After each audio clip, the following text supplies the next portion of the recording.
Hello students है। आज मैं 7th क्लास, आज मैं आपको 9th चैप्टर पढ़ा रही हूँ। है इसका नाम है चिड़िया की बच्ची। आप ध्यान से इसे सुने। माधव दास ने अपनी संगमरमर की नई कोठी बनवाई है। उसके सामने बहुत सुहावना बगीचा भी लगवाया है। उनको कला से बहुत प्रेम है। धन की कमी नहीं है और कोई व्यसन छू नहीं गया है। व्यसन माने होता है कोई गलत काम है, वो कोई गलत काम नहीं करते। पैसा भगवान की कृपा से बहुत है और कला की भी कला से उन्हें बहुत प्यार है। कला से मतलब जैसे मकान बनवाना है, अच्छे से सजाना, उसको बगीचे को अच्छे से सजाना, कहाँ पर क्या चीज़ रखी जाएगी, इस तरह से सोचना है उनके उनके अंदर है। सुंदर अभिरुचि के आदमी हैं। अभिरुचि मतलब रुचि तो होती ही है हैबिट, और अभिरुचि मतलब बहुत ही अच्छी उनकी रुचि है। फूल पौधे, रकावरियों से हौजों में लगे फुब्बारों में उछलता हुआ पानी उन्हें बहुत अच्छा लगता है। पेड़ पौधों से उन्हें बहुत लगाव है और जब पानी उनमें डाला जाता है तो पानी को डालना देखना उनको बहुत अच्छा लगता है। समय भी उनके पास काफ़ी है। शाम को जब दिन की गर्मी ढल जाती है और आसमान नीले रंग का हो जाता है, तब कोठी के बाहर चबूतरे पर तख्त डलवाकर मसनद के सहारे वह गलीचे पर बैठते हैं। मतलब उनके पास समय भी है, कोई ज़्यादा काम भी नहीं है। गर्मी के दिनों में जब शाम होती है तो वो बाहर बैठ जाते हैं। मसरत मतलब जो एक तकिया होता है गोल सा, वो लगाकर उसके सहारे बैठ जाते हैं और प्रकृति की छटा निहारते हैं। इनमें मानो उनके मन को तृप्ति मिलती है। ये सब करने में वो प्रकृति को देखते हैं और ये सब करने में उनको मन को संतोष मिलता है। मित्र हुए तो उनसे विनोद चर्चा करते हैं, नहीं तो पास रखे हुए फर्सी हुक्के की सटक को मुंह में दिए ख्याली ही ख्याल में संध्या को स्वप्न की भांति गुजार देते हैं। कोई आ जाता है मिलने के लिए तो उससे बातें करते हैं, और नहीं आता है तो हुक्का निकाल लेते हैं और हुक्के में गुड़गुड़ाते हुए, कभी प्रकृति को देखते हुए, इधर उधर करते हुए अपना समय व्यतीत करते हैं। शाम का समय इसी तरह से व्यतीत करते हैं। उनके पास कोई धन की और समय की कमी नहीं है। आज कुछ खुश बादल थे, घटा गहरी नहीं थी, धूप का प्रकाश उनमें से छन छन कर आ रहा था। माधव दास मसनद के सहारे बैठे थे। उन्हें जिंदगी में क्या स्वाद नहीं मिला, पर जी भरकर भी कुछ खाली सा रहता है। मतलब उन्हें दुनिया के सारे सुख मिले अपनी ज़िंदगी में, सब कुछ का स्वाद उन्होंने लिया, मगर फिर भी उनके मन में एक कोना कोई खाली सा प्रतीत होता है जिसको देखकर वो उसके बारे में सोचने लगते हैं। जब कभी अकेले होते हैं तो उसी के विषय में सोचने लगते हैं कि क्या कमी है हमारे पास, और उस कमी के बारे में बार बार एक ही बात सोचते हैं। ऐसे उनके पास भगवान की कृपा से सब कुछ है, समय भी है, पैसा भी है और उसका सही उपयोग करना भी जानते हैं। हाँ जी, अब नए पेज पे शुरू करते हैं। उस दिन संध्या समय उनके देखते देखते सामने की गुलाब की डाली पर एक चिड़िया आन बैठी। चिड़िया बहुत सुंदर थी। उसकी गर्दन लाल थी और गुलाबी होते होते किनारों पर जरा जरा नीली पड़ गई थी। पंख ऊपर से चमकदार स्याह थे। उसका नन्हा सा सिर तो बहुत प्यारा लगता था और शरीर पर चित्र विचित्र चित्रकारी थी। चिड़िया को मानो माधव दास की सत्ता का कुछ पता नहीं था और मानो तनिक देर का आराम भी उसे नहीं चाहिए था। कभी पर हिलाती, कभी फुदकती थी। वह खूब खुश मालूम होती थी। अपनी नन्ही सी चोंच से प्यारी प्यारी आवाज़ भी निकाल रही थी। एक दिन वो माधव दास बैठे हुए थे शाम को, तो उनके सामने एक सुंदर सी चिड़िया आई, बहुत सुंदर थी। उन्हें बहुत अच्छी लगी मानो, है। मगर चिड़िया तो चिड़िया ही थी, उसे क्या पता हम किसके यहाँ आए हैं। उसे कुछ नहीं पता था कि हम माधव दास के घर आ गए और यहाँ पर उनका राज्य चलता है। चिड़िया तो चैन से बैठती ही नहीं है, कभी इधर देखती है, कभी उधर देखती है, कभी पंख फड़फड़ाती है, कभी पूँछ हिलाती है, कभी ची ची ची तो हर समय ही करती रहती हैं, तो उसे कुछ ज्ञान नहीं था। माधव दास को वह चिड़िया बड़ी मनमानी लगी। उसकी स्वच्छंदता बड़ी प्यारी जान पड़ती थी। कुछ देर तक वह उस चिड़िया का इस डाल से उस डाल थिरकना देखते रहे। इस समय वह अपना बहुत कुछ भूल गए। उन्होंने उस चिड़िया से कहा, आओ, तुम बड़ी अच्छी आई।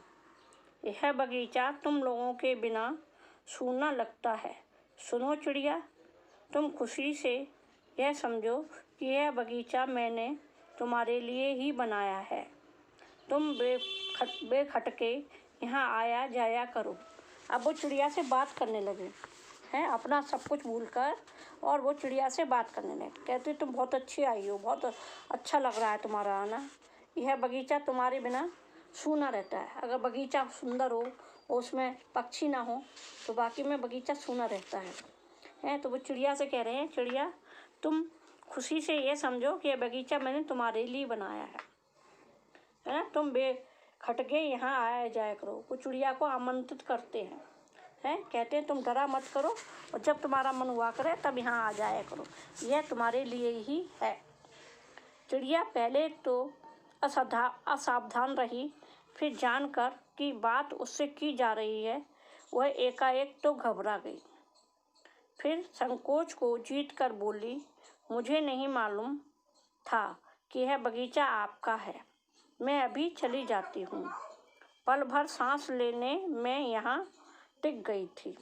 चिड़िया एकदम पहले उसे पता ही नहीं चला कौन बात कर रहा है और किससे कर रहा है। फिर उसने जब समझा थोड़ा बहुत तो वो घबरा गई। फिर सकचाते हुए बोली, उसे शर्म आ रही थी बोलने में, बोली, मुझे मालूम नहीं था कि यह बगीचा आपका है ना, और मैं अभी चली जाती हूँ। थोड़ी देर के लिए मैं यहाँ रुक गई थी, इसकी सुंदरता देखकर मैं अब जा रही हूँ। चिड़िया सकचाते हुए कुछ चिड़िया रुक गई है, पल भर के लिए रुक गई। माधव दास ने कहा, हाँ, बगीचा तो मेरा है, यह संगमरमर की कोठी भी मेरी है, लेकिन इस सब को तुम अपना भी समझ सकती हो। सब कुछ तुम्हारा है। तुम कैसी भोली भाली हो, कितनी प्यारी हो। जाओ नहीं, बैठो। मेरा मन तुमसे बहुत खुश होता है। माधव दास ने कहा कि हाँ, यह बगीचा ज़रूर मेरा है, और यह संगमरमर की कोठी दिख रही है वो भी मेरी है, मगर यह सब तुम अपना ही समझो। चिड़िया से वो कह रहे हैं कि तुम्हारा भी है ये सब, है ना। तुम यहाँ से जाओ मत, तुम बहुत प्यारी और बहुत सुंदर हो, है। मेरा मन तुम्हें देखकर खुश होता है, अतः तुम यहाँ से मत जाओ, यहीं पर अपना बसेरा बना लो, घोंसला बना। तो चिड़िया बहुत कुछ सकचा गई। उसे बोध हुआ कि यह उससे गलती तो नहीं हुई कि वह यहाँ बैठ गई। चिड़िया बड़ी परेशान हो गई, उसको समझ में नहीं आया है, उसको ज्ञान नहीं हुआ, इस बात का ज्ञान पता नहीं कर चल रहा था उसको कि हमसे गलती हो गई यहाँ बैठकर या नहीं, है। उसे कुछ समझ में नहीं आ रहा था, उसका थिरकना रुक गया।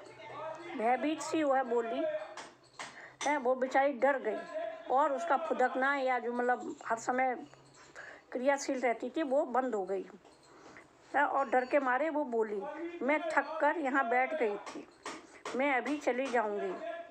बगीचा आपका है, मुझे माफ़ करें। उसने कहा कि बगीचा आपका है, मैं तो थक गई थी इसलिए बैठ गई, और मैं अब चली जाऊँगी, है। वो बेचारी घबरा रही थी, पता नहीं उसे कैसे। चलिए अब नए पेज पर चलते हैं। माधव ने कहा, मेरी भोली चिड़िया, तुम्हें देखकर मेरा चित्त प्रफुल्लित हुआ है।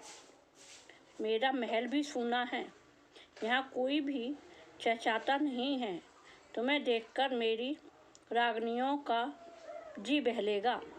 तुम कैसी प्यारी हो, यहाँ ही तुम क्यों ना रहो। माधव दास उसको समझा रहे हैं कि तुम बहुत प्यारी हो, तुम्हें देखकर मेरा मन अत्यधिक खुश हो जाएगा, खुश होता है।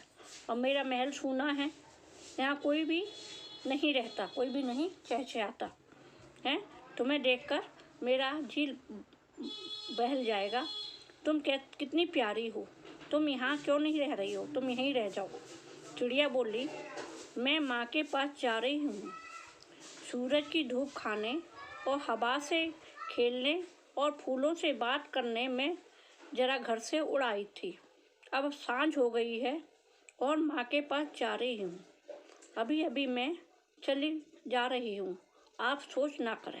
चिड़िया को कुछ भी समझ में नहीं आ रहा था। चिड़िया बार बार कह रही थी मैं जा रही हूँ, मैं तो थोड़ा सा धूप खाने और इधर उधर उड़ने, पंख फैलाने के लिए और फूलों पर बैठने के लिए आई थी। वातावरण को सुंदर सुंदर वातावरण को देखने आई थी। अब मैं अपनी माँ के पास जा रही हूँ। सांझ हो गई है, शाम हो गई, सांझ मतलब शाम हो गई है। हैं, आप कुछ इस बारे में ना सोचें। माधव दास ने कहा, प्यारी चिड़िया, पगली मत बनो। देखो तुम्हारे चारों तरफ कैसी बहार है। देखो वह पानी खेल रहा है, उधर गुलाब हंस रहा है। भीतर महल में चलो, जाने क्या क्या ना पाओगी। पापा बीमार है वहाँ कब हंसी सुनने को मिलती है। मेरे पास बहुत सा सोना मोती है। सोने का एक बहुत सुंदर घर मैं तुम्हें बनवा दूंगा। मोतियों की झालर उसमें लटकेगी। तुम मुझे खुश रखना और तुम्हें क्या चाहिए। माँ के पास बताओ क्या है। तुम यहाँ ही सुख से रहो और मेरी भोली गुड़िया। तो वो उसको समझा रहे हैं प्यारी चिड़िया को कि पागल मत बनो।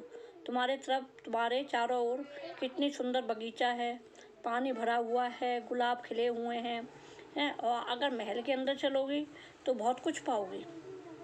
मेरा दिल वीरान है, मेरे दिल में किसी के लिए जगह नहीं है। वहाँ कब हंसी सुनने को मिलती है। हंसी भी हमारे घर में कोई है ही नहीं, तो बड़ा सूना सूना लगता है। मेरे पास बहुत सा सोना और मोती है। मैं तुम्हें एक सोने का सुंदर घर बनवा दूंगा, मोतियों की झालर उसमें लटका दूंगा। तुम मुझे खुश रखना। और तुम्हें क्या चाहिए। वो चिड़िया से कह रहे हैं तुम्हें क्या चाहिए। यहीं रह जाओ, माँ के पास मत जाओ। तुम यहाँ ही सुख से रहो, मेरी भोली भाली गुड़िया। चिड़िया इन बातों से बहुत डर गई। वह बोली, मैं भटक कर तनिक आराम के लिए इस डाली पर रुक गई थी। अब भूल कर भी ऐसी गलती नहीं होगी। मैं अभी यहाँ से उड़ी जा रही हूँ। तुम्हारी बातें मेरी समझ में नहीं आती हैं। मेरी माँ के घोंसले के बाहर बहुत तेरी सुनहरी धूप बिखरी रहती है। मुझे और क्या करना है। 2 दाने माँ लाकर दे देती है और जब मैं पर खोलने बाहर जाती हूँ तो माँ मेरी। चिड़िया बेचारी बड़े परेशान है। वो कह रही है कि मैं भटक कर ने आराम क्या कर लिया मैंने, मुझसे बहुत बड़ी गलती हो गई। वो कह रही है मैं अभी जा रही हूँ, मैं तुम्हारी बातें नहीं मुझे तुम्हारी बातें समझ में नहीं आ रही हैं। मैं अपने माँ के पास जा रही हूँ। मेरी माँ के घोंसले के बाहर बहुत सुंदर सुनहरी सुनहरी धूप रहती है। मैं उसी धूप में खेलना चाहती हूँ। और 2 दाने माँ लाकर दे देती है। माँ मुझे खाना दे देती है, बड़े प्यार से खाना खिलाती है। और मुझे क्या करना है। जब मैं पंख खोलकर बाहर जाती हूँ तो मेरी माँ मुझे मेरा रास्ता देखती है। तुम और कुछ मत समझो, मैं अपनी माँ की हूँ। वो कह रही है चिड़िया कि मैं तो केवल अपनी माँ की हूँ, मैं किसी की नहीं हूँ। मैं वापस अपने माँ के पास जा रही हूँ, तुम मत रुको। चिड़िया बार बार कह रही है, मैं अपनी माँ के पास जा रही हूँ। माधव दास ने कहा, बोली चिड़िया, तुम कहाँ रहती हो? तुम मुझे नहीं जानती हो। चिड़िया, मैं माँ को जानती हूँ, भाई को जानती हूँ, सूरज को और उसकी धूप को जानती हूँ, घास, पानी और फूलों को जानती हूँ। महामान्य, तुम कौन हो? मैं तुम्हें नहीं जानती। चिड़िया को वो बता रहे हैं माधव दास कि तुम कितनी भोली हो, कितनी प्यारी हो, तुम मुझे जानती नहीं हो। चिड़िया कहती, मैं केवल अपनी माँ को जानती हूँ, अपने भाई को जानती हूँ, सूरज और उसकी धूप को जानती हूँ, घास, पानी, फूलों को जानती हूँ। हे महोदय, तुम कौन हो? मैं तुम्हें नहीं जानती। ये चिड़िया कह रही है उनको। माधव दास बोली, हो चिड़िया, तुमने मुझे नहीं जाना, तब तुमने कुछ भी नहीं जाना। मैं ही तो हूँ, सेठ माधव दास। मेरे पास क्या नहीं है, जो मांगो मैं वही दे सकता हूँ। माधव दास कहता है कि तुम बहुत भोली हो, तुमने मुझे नहीं जाना तो किसी को नहीं जाना है। मैं तो बहुत बड़े पैसे वाला आदमी हूँ, बहुत बड़ा सेठ हूँ। तुम जो चाहोगी वो मैं तुम्हें दे सकता हूँ। चिड़िया, पर मेरी माँ तो छोटी सी जात है, आपके पास सब कुछ है, तब मुझे जाने दीजिए। वो कहती है कि मेरी माँ तो छोटी सी है और तुम्हारे पास जब सब कुछ है तो मुझे क्यों रोक रहे हो? उस सब कुछ से काम चलाओ है। माधव दास, चिड़िया तू निरी अनजान है, मुझे खुश करेगी तो तुझे माला माल कर सकता हूँ। माधव दास फिर कहते हैं चिड़िया से कि तू पागल है, तू मुझे खुश करेगी, मैं तुझे माला माल कर दूंगा, बहुत सारा पैसा दूंगा। चिड़िया, तुम सेठ हो, मैं नहीं जानती सेठ क्या होता है, पर सेठ कोई बड़ी बात होती होगी। मैं अनसमझ ठहरी। माँ मुझे बहुत प्यार करती है, वह मेरी राह देखती होगी। मैं माला माल होकर क्या होऊंगी, मैं नहीं जानती। माला माल किसे कहते हैं? क्या मुझे वह तुम्हारा माला माल होना चाहिए? चिड़िया बेचारी बड़ी परेशान है, कह रही है तुम सेठ हो, मैं नहीं जानती सेठ वेठ क्या होता है। चिड़िया बेचारी क्या जाने कि सेठ क्या होता है। होता होगा कोई सेठ, बड़ी बात होती होगी। मैं अपनी माँ को बहुत प्यार करती हूँ और मेरी माँ अब मेरी रास्ता देख रही होगी, मैं जा रही हूँ। मैं माला माल होकर क्या करूँगी, मैं नहीं जानती माला माल क्या होता है। चिड़िया क्या जाने बेचारी है, ये तो आदमियों की बात है, माला माल क्या होता है। वह मुझे क्या माला माल होना चाहिए, क्या मैं माला माल बनना चाहिए मुझे? नहीं, मैं तो अपने घर जा रही हूँ। सेठ, अरे चिड़िया, तुझे बुद्धि नहीं है, तू सोना नहीं जानती? सोना उसी की जगत को तृष्णा है, वह सोना मेरे पास ढेर का ढेर है। तेरा घर समूचा सोने का हो जाएगा, तू उसके भीतर थिरक फुदक कर मुझे खुश करियो। तेरा भाग्य खुल जाएगा, तेरे पानी पीने की कटोरी भी सोने की होगी। सेठ पागल है, पता नहीं क्या है। वो कहता है चिड़िया तुझे बुद्धि नहीं है, तू सोने को नहीं जानती है। सोने के लिए तो सारा संसार पागल है, और सोने का मेरे पास थोड़ा बहुत नहीं, बहुत सारा ढेर है। तेरा पूरा घर मैं सोने का बनवा दूंगा, जो दुनिया में कहीं नहीं होगा। तू सोना नहीं जानती है, सोना के लिए तो जगत पागल है। मैं तेरा पिंजरा सोने का बनवा दूंगा, तू उसके अंदर फुदक फुदक कर मुझे खुश करना। तेरा भाग्य खुल जाएगा, तेरे पानी की कटोरी को भी सोने की बनवा दूंगा। चिड़िया, वह सोना क्या चीज़ होती है? चिड़िया कहती है सोना होता क्या है? सेठ, तू क्या जानेगी, तू चिड़िया जो है।